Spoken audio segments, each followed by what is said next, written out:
Bismillahirrahmanirrahim. Assalamualaikum warahmatullahi wabarakatuh. Selamat datang di pembelajaran 2, tema 3, peduli terhadap makhluk hidup. Nah, sekarang masih dalam subtema 1 ya, tentang hewan dan tumbuhan di lingkungan rumahku. Nah, sebelum belajar marilah kita berdoa dulu. Berdoa dimulai, selesai. Nah, kalau gitu kita mulai saja pembelajarannya. Nah, di sini ada pertanyaan nih. Apalagi manfaat tumbuhan di sekitar kita. Nah, tentunya kita tinggal di daerah yang tentunya banyak tumbuhan ya. Nah, tumbuhan-tumbuhan itu tentunya memiliki manfaat baik itu untuk hiasan ataupun untuk kita makan. Nah, kemudian apa hak dan kewajiban kita? Nah, seperti biasa ya. Hak kita yaitu kita bisa memanfaatkan tanaman itu baik itu untuk hiasan atau untuk memakannya atau mengkonsumsinya. Kemudian kewajiban kita adalah tentunya menjaga dan tidak boleh merusaknya. Nah, jadi itu seperti biasa hak dan kewajiban harus dilakukan dengan seimbang. Nah, selanjutnya di sini ada cerita nih. Setiap hari Beni adik dan keluarga kedua orang tuanya selalu makan malam bersama. Di keluarga Beni semua orang diberi kesempatan untuk mengambil nasi sendiri. Ibu Beni selalu berpesan, ambil secukupnya. Kemudian adik Beni sering tidak menghabiskan nasinya. Alasannya karena ia sudah kenyang. Seringkali ibu mengingatkannya, namun adik Beni belum juga mau menghabiskannya. Berbeda dengan adiknya, Beni selalu menghabiskan makanannya. Dia selalu mengambil secukupnya. Nah, kalau gitu di sini apakah adik Beni ini melakukan perbuatan yang baik atau tidak?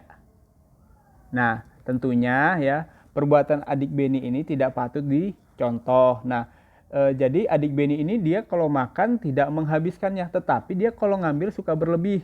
Nah, padahal ya nasi yang diambilnya itu ya tidak mudah untuk ditanam oleh yang nanamnya yaitu petani. Nah, untuk menanam padi itu ya dibutuhkan waktu hingga 130 hari ya, sekitar gitu ya. Sekitar 3 atau 4 bulan. Dan itu pun tidak mudah. Nah, maka dari itu kita harus menghargai nasi itu sendiri. Nah, seperti yang ada gambar di sini ya. Di sini ada hari pertama ya. Nih ada hari pertama sawah dibajak. Hari pertama sawah harus dibajak dulu ya, menggunakan kerbau ataupun sekarang udah ada yang namanya mesin pembajak sawah. Kemudian pada hari ke-21 sampai 30, hari ke-30, hari 30, nah padi ditanam oleh petani. Dan nanamnya ini tidak mudah ya, harus ditanamnya satu persatu ya. Kemudian pada hari ke-100 padi mulai berbiji. Nah, ini ya, mulai berbiji. Kemudian hari 120 padi dipanen, lalu hari ke-122 padi diambil dari sawah. Lalu pada hari 130 padi dijemur dan digiling. Lalu pada hari selanjutnya di hari ke-132 biji padi siap jadi beras.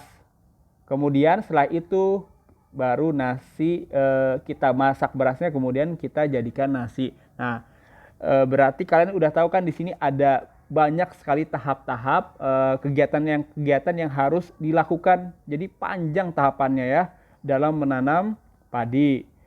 Jadi maka dari itu kita harus menghargai nasi itu sendiri. Kita tidak boleh mengambil nasi berlebihan. Cukup ambil secukupnya saja ya agar tidak mubazir.